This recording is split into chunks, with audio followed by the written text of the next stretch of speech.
هی چطور رفقای بکس هستم ما خوش اومدیم به یک ویدیو جدید. رفقا تو این ویدیو خفن قراره بریم یه فایل اچات فری فایر خفن رو بهتون نشون بدیم که پشماتون میریزه. رفقا واقعا این فایل اچات خفنه و هیچ جا نمیتونید پیدا کنید. رفقا اگه دوست دارید این فایل اچات داشته باشید حتما تا آخر ویدیو تماشا کنید و ما همراه باشید تا بتونید این فایل اچات رو استفاده کنید و بزنید. خلاصه رفقا حالا میریم این فایل چات بهتون نشون میدیم و آموزش زدن و فایلو و همه چی فایل کامل توضیح میدیم که خیالتون راحت باشه. رفقا قبل از اینکه بریم سراغ ویدیو حتما ویدیو لایک کنید، کانال سابسکرایب کنید، زنگوله بغلش هم فعال کنید تا هر وقت ویدیو خفن گذاشته اول نفر بشین ویدیو رو ببینی. رفقا هر چیزی هم که توی ویدیو نیاز هست توی کانال تلگرام هست، لینک خود کانال تلگرام هم توی دیسکریپشن یا همون تو وسط ویدیو هست. خیلی ایزی راحت میتونید جوین میشید. دیگه رفقا حرف واقعی نمونده، سریع بریم سراغ این ویدیو خفن تا برگاتون بریزه. Let's go. This could be us. So back to what I was saying. Could be us. خب رفقا حالا اومدیم توی قسمت پارک و حالا بریم بهتون بگیم که چقدر این فایل اچات خفنه و چقدر راحت میتونید از این استفاده کنید و همه اینمیا رو بزنید و حال کنید. خب رفقا من چند گان برداشتم و حالا بهتون نشون میدم که چقدر این گان خفنه، یعنی چقدر این فایل خفنه. و حالا اینجا ببینید رفقا هر تیری که بزنید مستقیم به هدشات میشه، یعنی بدون اینکه سر انمی بیاد پایین و بدون هیچ دردسری خیلی راحت میتونید با این گان هدشات بزنید. نه تنها با این گان بلکه با همه گان ها رفقا میتونید راحت هدشات رو بزنید.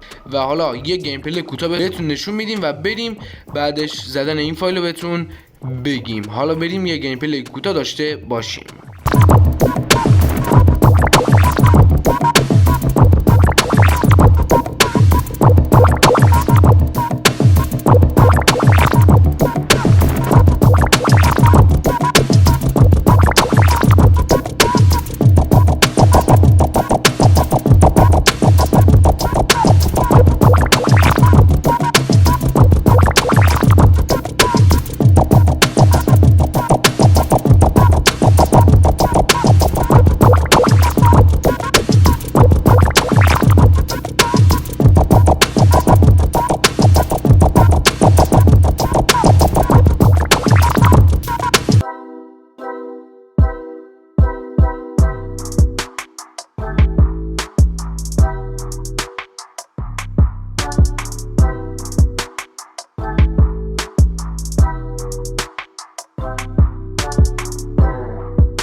رفقا حالا اومدیم توی صفحه گوشی و بریم زدن این فایل بهتون آموزش بدیم. رفقا شما کانال تلگرام منو نیاز دارید و یه برنامه زدارچیور که دانلود برنامه زدارچیور و فایل توی کانال تلگرام من براتون گذاشتم. حالا میریم توی کانال تلگرام من.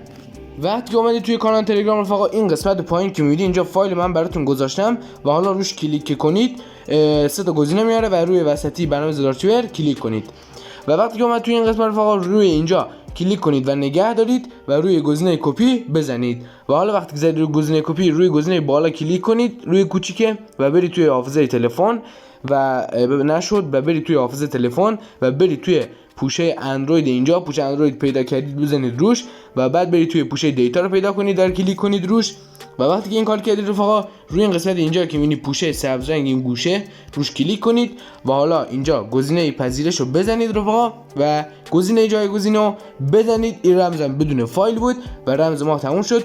رفقا این چند ویدیویی که رو صفحه اومده حتما من تماشا کنید، واقعا اینجا خفنیه. پس این ویدیو رو صفحه اصلا از دست ندین. تا ویدیو بعدی میبینمتون. گود بای گایز.